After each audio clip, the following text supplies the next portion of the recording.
Persistent inequities exacerbate the impact of coronavirus. Greg Bowens stopped counting when 7 people he knew well had died of COVID-19. New names kept coming up on his social media feed, day after day. How is it possible that I would know this many people who had died? Bowens, a 55-year-old public relations professional and founder of the Grosse Pointe Harper Woods NAACP branch, recalled thinking to himself.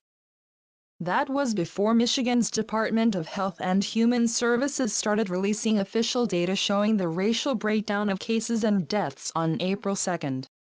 That data show that, although just 14% of the population of Michigan is Black, 33% of coronavirus cases and 41% of deaths were in the Black community. It was little surprise to Bowens and other African Americans in Detroit, who had been witnessing the people around them falling sick and dying for several weeks. The metro area's first high-profile African American death was Marlo Stoudemire, a well-connected business consultant, on March 26. Then there was a popular high school basketball coach, school district employees, a city bus driver who had taken to social media to complain about a passenger coughing on him. One woman lost her aunt the same day she rushed her mother and grandmother to the emergency room. Her grandmother died a week later. Her mother is on a ventilator and is expected to recover. The state's data is incomplete, as 30% of cases do not list the person's race. But a nearly complete data set from Washtenaw County showed a similar trend, with African Americans accounting for 49% of hospitalizations but only 12.3% of the population. In Michigan, it's not just Detroit. And it's not just poverty. Though Detroit is 80% Black with a poverty rate of roughly 35%, more than triple the national average. Other, more affluent suburbs with substantial African American populations are also getting hit hard. Black people who are middle class and upper middle class are getting this and dying, said Bowens.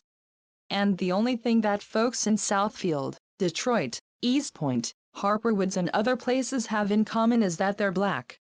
It's also not just Michigan. Though the U.S. Centers for Disease Control and Prevention doesn't release coronavirus data by race, city and state data indicates that COVID-19 cases are heavily concentrated in the Black population. In Chicago, 23% of residents are Black but account for 58% of COVID-19 deaths. In Milwaukee, Blacks are roughly 1/4 of the population and roughly 1/2 of COVID-19 cases. In Louisiana, 7 out of 10 COVID-19 victims have been Black. Coronavirus hotspots include a number of cities with large non-white populations, such as New Orleans and Detroit, as well as the majority-minority New York City boroughs of Queens and the Bronx. We haven't dealt with social inequality. Sociologists and epidemiologists say that nearly every condition that increases patients' vulnerability to coronavirus, from asthma to diabetes to HIV, appears at higher rates in the Black population. We haven't dealt with social inequality in America, whether in education or job or incomes, said Hedwig Lee, a sociology professor at Washington University in St. Louis who studies racial disparities in health. We knew that groups with pre-existing health vulnerabilities would have a higher risk of death. But still, it's sobering to see the numbers. African Americans have twice the rate of heart disease, stroke and diabetes compared to Caucasians. They suffer from heart failure, asthma and hypertension at higher rates and earlier in their lives. Over decades, these disparities have compounded a life expectancy that is 4 years shorter for Black Americans than for whites. We know that differences in education and job opportunities lead to chronic health problems in the long term, but the coronavirus is showing that they lead to health problems in the short term too, Lee said. The Black community may also have vulnerabilities that make its members uniquely susceptible to COVID-19. African Americans are less likely to have jobs that allow them to work from home and more likely to use public transportation. Black families are more likely to live in multi-generational households, potentially exposing elderly relatives to the virus. Black neighborhoods are more likely to be healthcare deserts neighborhoods without doctors or medical clinics, which may have limited access to tests in the early days of the pandemic. A lot of people have service work jobs, and they make small wages, said Pastor Barry Randolph, who leads the Church of the Messiah in Detroit's Island View neighborhood and has seen dozens of his parishioners fall victim to the virus. People are living together in the same house to be able to stay afloat, and there's children and maybe seniors, and everybody's in the house, and so if it affects one, it's going to affect everybody. Compounding vulnerabilities. So far, the data emerging from the COVID-19 pandemic indicates that, although African Americans are slightly more likely to contract the virus, they are much more likely to die of it. In Milwaukee, for example, African Americans make up half of coronavirus cases but 81% of deaths.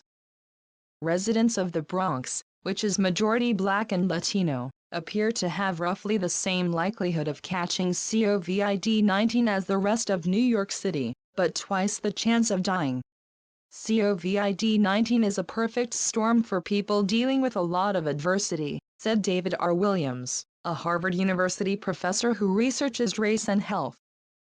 This striking disparity follows a nearly identical pattern of other health conditions. Even when Blacks and whites suffer from diseases at the same rates, African Americans have higher mortality rates. Black people with diabetes, for example, are more likely to die of complications than white people with diabetes. And African Americans are roughly 30% more likely to be diagnosed with hypertension than whites, but up to 300% more likely to die of a stroke. The same goes for mental illness. Though Blacks suffer from major depression less than whites, their condition is more likely to be severe, disabling and untreated. Think about the phrase "I can't breathe" in reference to COVID-19 and consider where we've heard that before. Hedwig Lee, Washington University sociologist. Much of this disparity can be explained through differential access to healthcare. Williams noted that African Americans are less likely to have health insurance and pay higher copays and deductibles even when they do. Black patients are less likely to receive preventative screenings and wait longer for care after testing positive for cancer, HIV, and diet-related diseases.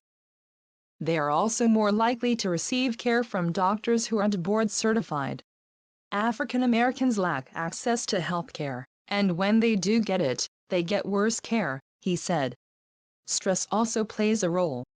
Over the last decade, numerous studies have documented that anticipating racial discrimination triggers a nervous system response that increases minorities' vulnerability to chronic disease. Vigilance around being discriminated against creates wear and tear in the body, Lee said. That affects mental and physical health and immune function in ways that could lead to higher risk of getting COVID-19 and having complications. A familiar pattern. COVID-19 is just the latest episode in a decades-long trend of deliberate neglect of the health of America's Black population. Williams pointed out that in 1950, Blacks had roughly the same rates of coronary disease as whites and better cancer survival rates. But as mortality improved among whites, it stagnated among African Americans.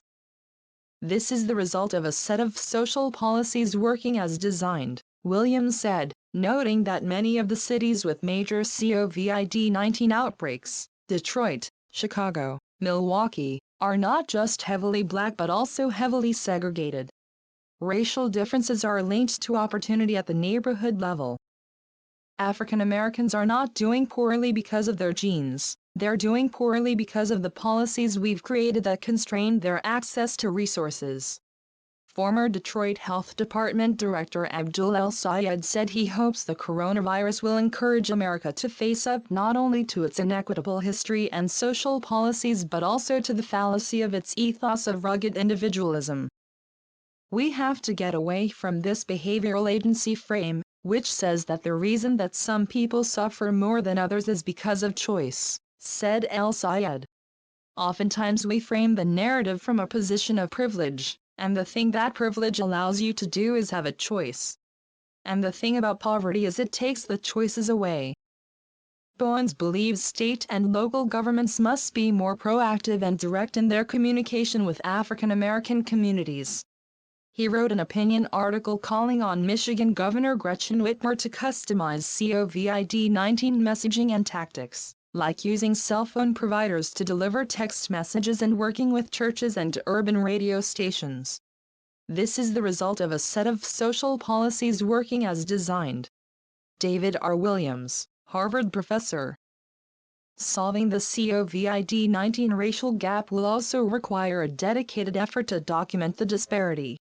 Kristen Clark, President and Executive Director of the Lawyers Committee for Civil Rights Under Law, told reporters on a conference call Monday that the CDC collects information on the race of COVID-19 victims but does not release the data to the public. Other reports indicate that local health agencies are systematically underreporting deaths due to coronavirus, which is likely to have a racial dimension as well. Lee noted that patients who don't seek care, are denied tests or are turned away from emergency rooms may not show up in the death statistics. We know racial and ethnic minorities are likely to be treated differently by the healthcare system, especially during high-stress situations where people have to make quick decisions, which is what's happening right now, she said.